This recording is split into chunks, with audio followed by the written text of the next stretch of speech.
जोहार झारखंड, जय झारखंड। रात को ही समय मिल पाता है, इसलिए अपना संदेश झारखंडी आवाम तक रात को ही पहुंचा पाते हैं, क्योंकि दिन में रणनीति, कहीं बैठना कहीं उठना। तो आज का यह वीडियो डॉक्टर हरिओम पवार की एक शानदार कविता से, जो आज की परिस्थिति में बहुत फिट बैठती है।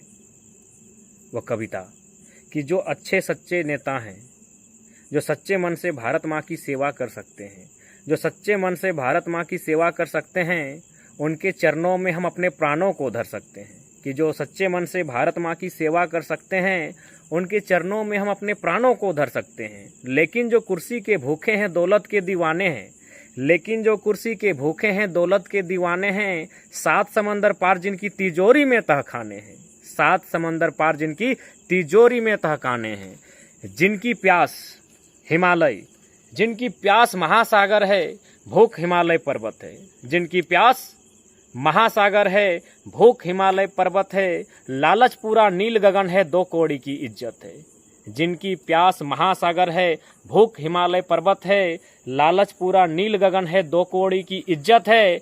इनके कारण ही अपराधी बनते हैं भोले भाले, इनके कारण ही अपराधी बनते हैं भोले भाले। डाकू को पैदा करते हैं नेता और पुलिस वाले, डाकू को पैदा करते हैं ये नेता, अधिकारी और पुलिस वाले। जी हाँ, ये आज की कड़वी सच्चाई है। सबसे पहले आज विशेषकर हमारे झारखंड, कहीं 25 करोड़ किसी के पास, तो कहीं 6,600 करोड़ का कोयला चोरी होता है, तो कहीं सरकार के जो व्यक्ति हैं अपने पत्नी के नाम पे ज़मीन का लीज लेके बैठे हैं चारों तरफ से झारखंड को लूटने की दशा में। तो कहीं बालू चोरी, तो कहीं गिट्टी, तो कहीं साहेबगंज में, तो गढ़वा में, तो कहीं सारांडा के वन में जंगल में लकड़ी, तो सखवा, तो सरई, तो धनबाद बचा खुचा धनबाद में 600,000 करोड़ का कोयला, कुछ ऐसा ही था, पेपर में पढ़े। यानी हजारों हजार खनिज संपदा की लूट। और इसमें शामिल कौन? अधिकारी, विधायक, मंत्री। ईडी का छापा, लाखों अरबों करोड़ों का घोटाला। तो सबसे पहले आज आज़ाद भारत की बात करें या अलग झारखंड राज्य की बात करें, जिन लोगों ने गरीब, गांव, किसान, मजदूर ने एक उम्मीद के साथ सत्ता दिया, उन्होंने केवल और केवल लूटने का काम किया। लेकिन कभी कभी लगता है, क्या ये लोग थोड़ा सा भी इनका सेंस नहीं है? जो लोग आज झारखंड को इस तरह लूट रहे हैं, उनका थोड़ा सा भी सेंस नहीं है? अरे भाई, रात्रि के लगभग 1 बज गए हैं। अगर नींद में नहीं हो तो मैं तमाम विधायक, अधिकारी, आइए सर, छत पे जाओ यार, खुले आसमान को देखो और अपनी औकात का आकलन करो कि तुम्हारी औकात क्या है इस संसार में। खुला आसमान समझते हो ना?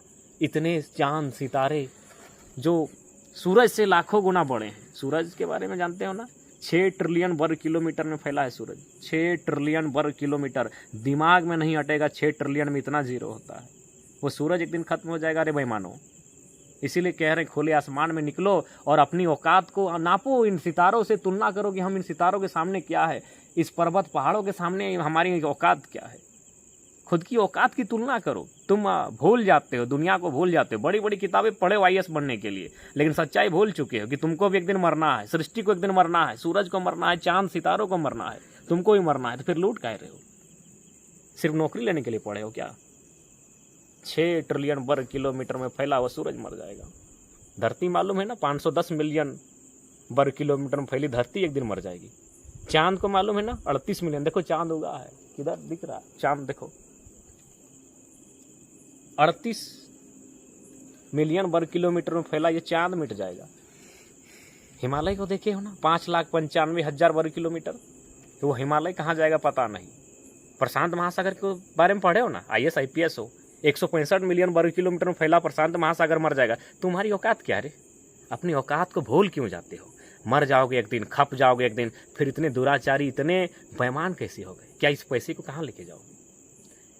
यहाँ गरीब लोग को खाने को नहीं मिल रहा है, यहाँ गरीब का बच्चा पढ़ नहीं पा रहा है, बड़ी बड़ी बीमारियों से मर जा रहा है, इलाज के अभाव में मर जा रहा है, और तुम इस पैसों को कहाँ लेके जाओगे? चांद में घर बनाओगे? चांद में घर बनता है कारी? IAS IPS नेता मंत्री चांद में घर बनता है? कहते हो कि हम लोग सबसे पढ़े लिखे लोग हैं, चांद में घर बनता है क्या? औकात है तुम्हारी बनाने की? औकात है क्या चांद में घर बनाने की? तो बना लो भाई। क्यों ये अन्याय? क्यों